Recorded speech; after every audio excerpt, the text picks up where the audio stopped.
प्यारो, सबको मेरा जय मसीह की। और आशा करते हैं कि आप सब अच्छे हैं, स्वस्थ हैं और परमेश्वर का महिमा में आगे बढ़ रहे हैं। सिर्फ 3 बातों को देखेंगे जो आपको, हमको या कोई भी व्यक्ति क्यों ना हो, जो परमेश्वर को प्यार करते हैं, जो परमेश्वर का वचन को प्यार करते हैं, ये 3 बातें हमेशा आप याद रखिएगा, कभी नहीं भूलिएगा। वो 3 बातें क्या है? रोमियो का पत्री उसका 12 अध्याय और 12 वचन में लिखा है। आइए हम 12 अध्याय का 12 वचन में पढ़ेंगे।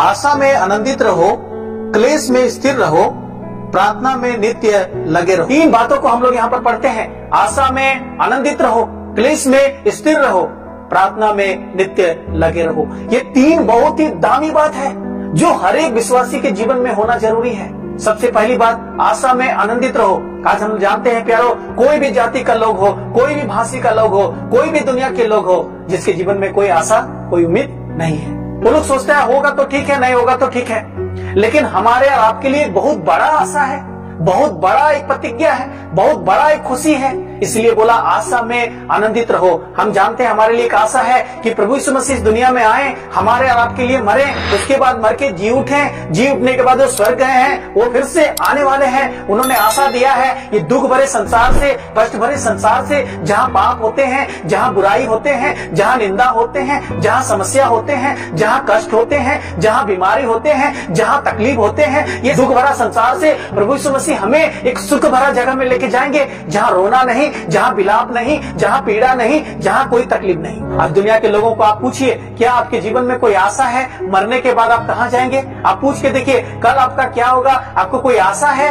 वो बताएगा मालूम नहीं, हम नहीं जानते हैं प्यारो। उसके लिए कोई आशा नहीं है। अगर होगा तो होगा, नसीब में है तो होगा, ऐसा सोच, ऐसा विचार लोगों के जीवन में है। लेकिन हम आशा देख रहे हैं प्रभु यीशु मसीह का, आज आएगा, कल आएगा, कितना साल हो गया नहीं आया, और हम कई बार विचलित होते हैं, कई बार विश्वास से जीवन में डगमगाते हैं, कई बार बाइबल पढ़ना छोड़ देते हैं, कई बार कलीसिया जाना छोड़ देते हैं, कई बार प्रार्थना करना छोड़ देते हैं, कई बार संगति करना छोड़ देते हैं, कई बार हमारे जीवन में इस प्रकार से घटना घटते हैं। प्यारो, आप हताश मत होइएगा, आप चिंता मत कीजिएगा, आशा में आनंदित रहिएगा। क्यों पौलुस ने इस बात को लिखा? क्यों इस बात को पौलुस ने विश्वासियों को बताया कि आशा में आनंदित रहो, हमेशा खुशी रहो, क्योंकि प्रभु यीशु मसीह बहुत जल्दी आने वाला है।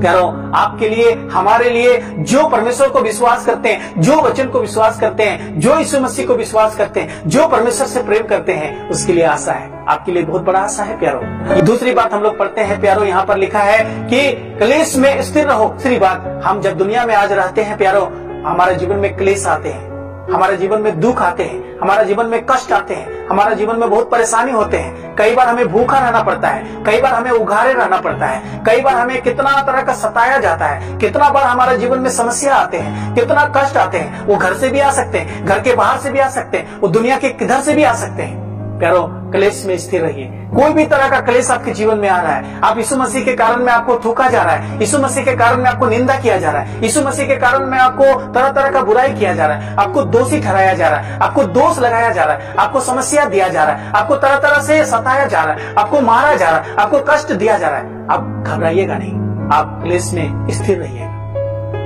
प्यारो, मैं भी प्रभु यीशु मसीह को विश्वास करने के बाद कई लोगों ने मुझे तकलीफ दिया, कई लोगों ने मुझे कष्ट दिया, कई तरह का सताव मेरे जीवन में आया, लेकिन मैं पीछे नहीं हटा, मैं उस क्लेश में स्थिर रहा। आने दीजिए, आंधियां आती है आने दीजिए, समस्या आते हैं आने दीजिए, कष्ट आते हैं आने दीजिए, उसमें हमको डरने और घबराने का जरूरत नहीं है। प्रभु यीशु मसीह ने कहानी बताया था कि एक व्यक्ति ने बालू में घर बनाया और एक व्यक्ति ने चट्टान पर घर बनाया। लेकिन जिसने बालू पर घर बनाया, वो आंधियां आई, बाढ़ें आई, पानियां आई, वो बह गया, सत्यानाश हो गया। लेकिन जो चट्टान में घर बनाया था, वो आंधियां आई, तरह तरह का मुसीबतें आई, बाढ़ें आई, तरह तरह का झोंका आया, वो टूटा नहीं, हिला नहीं, वो दृढ़ बना रहा। प्यारो, हम जानते हैं प्रभु यीशु मसीह हमारा वो दृढ़ गढ़ है, जिसमें हम अपना जीवन को वहां दिए हैं, वहां पर हमारा घर बिल्डिंग बनाए हैं। वो हिलने वाला नहीं, वो डगमगाने वाला नहीं। सताव के बदले हम बदला लेने लगेंगे, हम गाली के बदले गाली देने लगेंगे, हम झगड़ा के बदले झगड़ा करने लगेंगे, बुराई के बदले बुराई करने लगेंगे, तो हम क्या आशीष पाएंगे, हम क्या खुशी पाएंगे। आज कितने मसीहों को देखते हैं, वो गाली देता है तो ये भी देना शुरू करता है, वो झगड़ा करता है तो ये भी देना शुरू करता है, वो मारता है तो ये भी मारना शुरू करता है। प्यारो, नहीं, कभी नहीं, ऐसा कदम नहीं उठाइएगा। आपको कोई सता रहा है, उनको आप धन्यवाद बोल दीजिए, आप उसको मत कुछ बोलिए। देखिएगा परमेश्वर उसके जीवन को बदलेगा, परमेश्वर उसके जीवन को बदल करके आपके पास लेकर के आएगा। आप उस खुशी को देख सकते हैं। तो प्यारो, दूसरी बात आप हमेशा याद रखिएगा कि क्लेश में स्थिर रहिएगा, कितना बड़ा भी क्लेश क्यों ना आए। तीसरी बात देखते हैं कि प्रार्थना में नित्य लगे रहें। प्रार्थना करना कभी नहीं छोड़िएगा। कितना भी समस्या आएगा, कितना भी दिक्कत आएगा, प्रार्थना करना कभी नहीं छोड़िएगा। हर समय प्रार्थना कीजिएगा, हमेशा घुटना में आइएगा, हमेशा घुटना टेकिएगा, परमेश्वर से मांगिएगा, परमेश्वर से बात कीजिएगा, परमेश्वर के पास अपने जीवन को सौंप दीजिएगा। आप देखिएगा आशीष से आपका जीवन भर जाएगा। प्रभु यीशु मसीह जब दुनिया में आया था, यीशु मसीह को देखते हैं भोर को प्रार्थना कर रहा है। कई बार हम लोग देखते हैं सारा रात प्रार्थना कर रहा है। कई बार देखते हैं कई तरह का प्रभु यीशु मसीह प्रार्थना कर रहा है। क्यों ऐसा किया? प्रभु यीशु मसीह स्वयं परमेश्वर था, उसको प्रार्थना करने की क्या जरूरत था? उसने एक नमूना छोड़ के गया कि जब मैंने प्रार्थना किया, मैंने परमेश्वर से बात किया है, तो तुमको भी करने का जरूरत है। प्यारो, आइए हम प्रार्थना में जीवन बिताएं। प्रभु यीशु मसीह हमारे लिए एक नमूना छोड़ के गया, एक पद चिन्ह छोड़ के गया, ताकि हम क्या करें? प्रार्थना करें। हमारे जीवन में प्रार्थना नहीं होने की वजह से आज हमारे जीवन में आशीष भी नहीं होते हैं। तो प्रार्थना में नित्य क्या कीजिएगा? लगे रहिएगा। हमेशा प्रार्थना में लगे रहना है, प्रार्थना करना छोड़ना नहीं है। कोई भी समस्या होते, कोई भी दिक्कत होते, कोई भी बातें होते, आप प्रार्थना कीजिएगा। प्रार्थना में परमेश्वर से बोलिएगा, प्रार्थना करके अपने जीवन को शुरू कीजिएगा। जो भी परमेश्वर देता है आप प्रार्थना करके परमेश्वर को बताइएगा। जो भी आप करते हैं प्रार्थना करके कीजिएगा। सारे वचनों के द्वारा परमेश्वर का नाम का महिमा हो। और आप लोगों ने बहुत प्यार से सुने, इसलिए बहुत बहुत धन्यवाद। परमेश्वर हम सबको आशीष